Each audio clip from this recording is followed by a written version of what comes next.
What's up guys, in this video I'm going to show you that how you can delete your incognito modes history, browsing history in your Google Chrome app.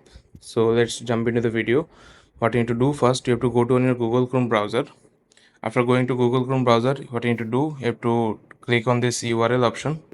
You have to click on search bar. After doing so, you have to type a URL just like this.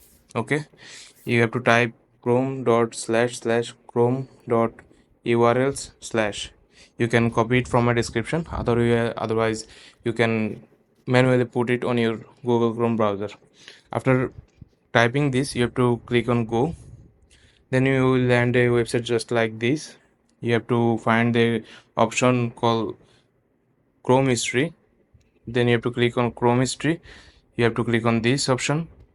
After clicking on this option, you can see here is all the browsing history of your incognito modes in your browser.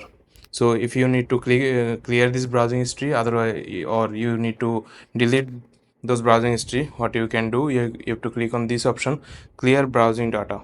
After clicking on this, you can see here is the options. You need to check all the options on that. If you want to delete those, then if you click on this option, clear data, the all the browsing history of your incognito modes and normal modes will be removed. So this is how you can delete or clear your incognito browsing history in your mobile phone. So I hope you like this video, and if you find this video helpful, please leave a like on this video and subscribe my channel for more video like this. Peace.